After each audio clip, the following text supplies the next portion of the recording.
Bulging disc versus herniated disc. What is the difference? If you're suffering with discogenic symptoms, you may be wondering, is it bulging? Is it herniated? You've been searching on YouTube or other places online and you don't know what the difference is between the two. It seems like people use the words interchangeably and you're not sure what that means for you. Well, that's what we're going to talk about today. What is the difference between a bulging disc and a herniated disc? And what does that mean for you, your symptoms, your recovery, your prognosis, and what would be tested if you went to see a specialist about this problem? All right, let's get right to it. Now, the important thing to understand is the discs are in your spine and they're in between your vertebrae. They're like the shock absorbers and they help to keep the vertebrae moving normally because vertebrae are bones and so they can't actually move. It's the discs in between that actually move. Now, the most common analogy for a disc is a jelly donut.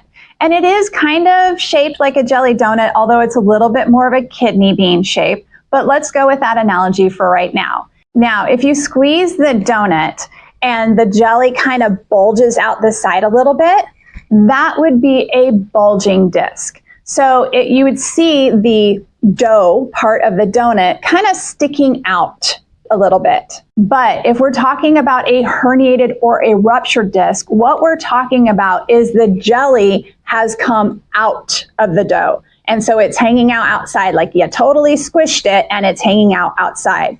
Now, if we're going to get technical about it, it's not a perfect analogy, but it gives you an idea of what's happening. If the disc is bulging, that means that all the discal material is still within the boundaries of the disc or the dough in our analogy.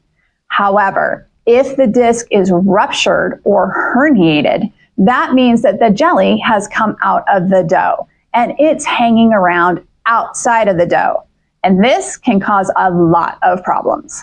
So what's the difference between the symptoms if you have a bulging disc versus a herniated or a ruptured disc? This particular question gets really complicated really quickly because your symptoms can really be the same with either one. But what we find is that if you have a herniated or ruptured disc, you probably will have an increase in symptoms as opposed to a bulging disc because most of your symptoms actually come from two things. One, your movement, and two, pressure on the nerve. Let me explain that better. When your dough is compressed on one side, that changes the movement of one vertebrae on another.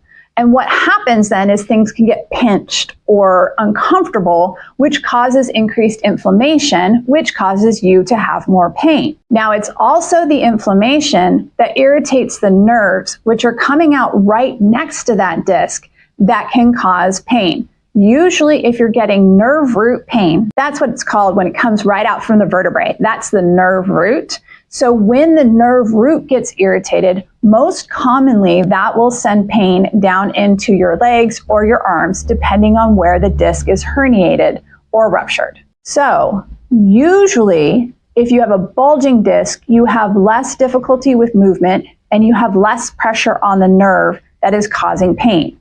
However, I have had some people who have had some pretty significant bulges and some pretty significant pain. But they had an MRI done and it showed that there was no rupture of the disc. So the most common symptoms with a bulging or a ruptured disc would be 1, pain on one side of the body. In general, again, when that nerve root is irritated, there will be pain on one side as opposed to both sides. 2, increased pain after sitting or standing. Often when we're in one position for too long, that'll actually cause our discogenic symptoms to increase. 3, disc problems cause increased pain at night. Obviously, if there's a rupture and that discal material is outside of the disc borders, your symptoms will probably be increased.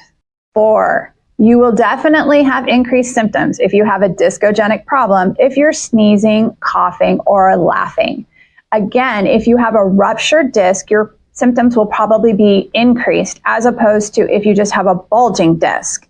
But if you have a bulging disc and you have a little bit of pain with coughing, sneezing, or laughing, if it ruptures, your symptoms will probably get significantly worse. And I often find this with people is that they will talk about the fact that it's bothered them a little bit for a couple of months, and then all of a sudden it became a searing, scorching pain, and that's what brings them into my office.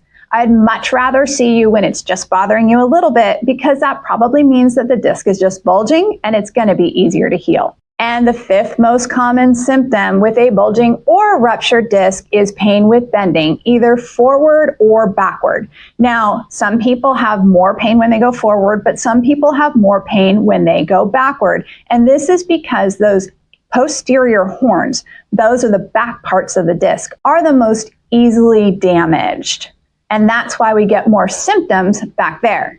Of course, those posterior horns are also closest to the nerve root, so of course that gets the pain that goes down into our arm or leg. Okay, so you've decided that you need to see a specialist about this problem and you want to determine if it's a bulging or a ruptured disc. What are they going to look at? The first thing that they're going to look at is what is the state of the nerve. Again, that nerve root is coming out right near where that disc is, so we want to see how affected is it.